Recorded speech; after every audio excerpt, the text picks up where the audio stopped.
Well, everything is difficult like it is for everybody, but I think being able to continue with work is the most important thing and stay devoted to art, very important.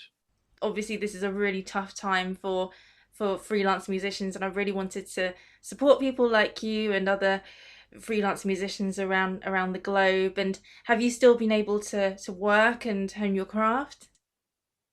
Yeah, because the moment we went into lockdown, what I had planned for 10 years from now, which was a broadcast company, I was able to bring it to fruition very early. Yes. Started with our broadcasts, and it's been going very busily ever since. So I've been oddly working harder than I've worked in my entire life, and I always worked hard. So I've been on stage 11 months out of the year. So, and yet I'm working hard and, frightened for the world, but personally happy that I can continue. Yeah, yeah. So could you tell us about these wonderful shows that you've been doing? Because I know that you've been filming a number of your great composer shows for people to stream, and composers like Beethoven, you've got Wagner, Tchaikovsky, Gershwin, and now Debussy. So could you tell us a little bit more about your latest show, A Paris Love Story, which is about Debussy? How did it come about, and why Debussy? Debussy was a childhood composer of mine, that I had a very personal connection to with when I was a child. Granted that my mother's favorite work was Clair de Lune. She always dreamt of ending up in Paris, and she didn't quite because she got sick and died when I was very young, and she was very young. And so Debussy was always a benchmark composer for me and always a point of escape in terms of music. And over all the years, I've been asked so many times to tell my own story, who's my favorite composer, and so on and so forth. And 3 years ago, I finally said, okay, I'll commit to doing Debussy. And I did so before I really considered the ramifications, which were how personal this is. And eventually, I just told the story as I saw it, and that premiered in 2019 in San Francisco in Silicon Valley. And then it went on from there. And so I've been asked to do all kinds of things online now. And one of the things I thought to do would be this Debussy, and it premiered 2 nights ago, Sunday, the 22nd, and now it's available online. That was a live performance, but now it gets to be continuously online. So it's been busy. Yeah, yeah. And how did you adapt your stage shows for film? Was this a live streamed performance that you did, or did you pre-record the film in advance for people to download? No, it was live. There are elements of it that are cinematic that have been filmed before that are get interspersed with the live action, and that's part of the fun of doing it. It's complicated and difficult, but we do it. And other than that, it's basically translating a stage work for film, which is very different. The medium is different. It's infinitely more intimate and more present. And so I can't say that I don't enjoy it. I do. Being able to talk to a camera and being very intimate, which is something that you can't be in the theater. I mean, you can create a sense of intimacy, but you can't actually quite be intimate. Otherwise, nobody will hear you. So it's nice to be able to create both a sense of intimacy and being intimate at the same time. Yeah, yeah. And how did the filming work with the COVID guidelines?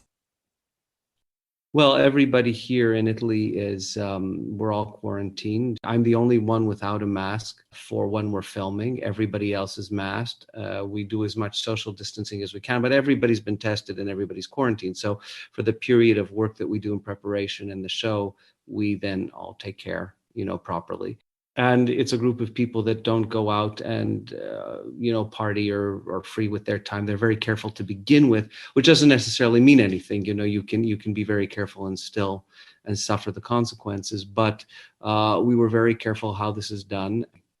How do you go about portraying these great composers? I mean, looking at some of the clips that I've seen from your shows, we're also used to these hagiographies, and the way that you portray these composers is humorous and it's witty, and it really humanizes the composers as well, and really brings a personal dimension. So would you be able to tell us a little bit more about how you go about developing these characters and what's your approach? Well, in fact, what you say is exactly the point, which Yeah. was which is to be as human as possible and make them as human as possible. And we have to remember that these great composers were also human beings, and a lot of them were just people before they were icons. And so I look for the people part of all of this. And I think that's what's important in portraying them. They were human beings. They did experience life the way the rest of us have. They were great, but the greatness was in their art. And we have to remember that they suffered the trials and tribulations more so than many people, but some of them, but they suffered a great deal. And if you can connect their art to not their humanity in the sense that if something lousy was going on in their lives, they composed a sad piece, because of course that's not the case. It's much deeper and greater than that. It's not just about feeling sad and composing something sad. It's about the character of a human being and how that eventually leads to the output of the art and the kind of art that is put out because of the character of the human being rather than an instance as their life goes on. Yeah, yeah. And your accents are just wonderful as well. And I think it's quite rare for a classical musician to be able to combine that acting and that dramatic ability. So, did you do drama at school? Were you formally trained in acting as well as music? Yes. Yeah, I was trained in both. And it's also, training is one thing, but you don't leave school a finished artist. You leave school a beginning artist. Yeah. And so there was a lot of finding and discovering on the way. And I think in creating these kind of characters and this kind of style of both acting and playing, it's a lifetime of work. It's not anything that sort of settles and this is what you do. It's constant discovery and constant pushing forth. So it's hard. It's tough stuff. Yeah. Do you find that the acting informs your piano playing and vice versa?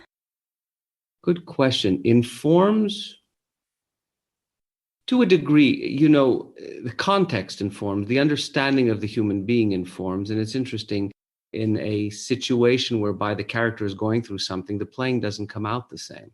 Hmm. Physically, it's next to impossible because requiring the physicality to play these kinds of things, you need to get rid of your own emotions. You can't be stirred up and try and play something in control. Exactly. So it's a matter of finding the balance between doing the two. And that's been the magic trick, so to speak. And by that, I mean the discovering the illusion for my entire life of how to manage control of certain things, yet at the same time give the illusion that something very stirring or terrible or whatever it is going on is going on. But that's, I think, what all art is about. It's a lot of it is illusion, but the craftsmanship of the illusion is what's so important.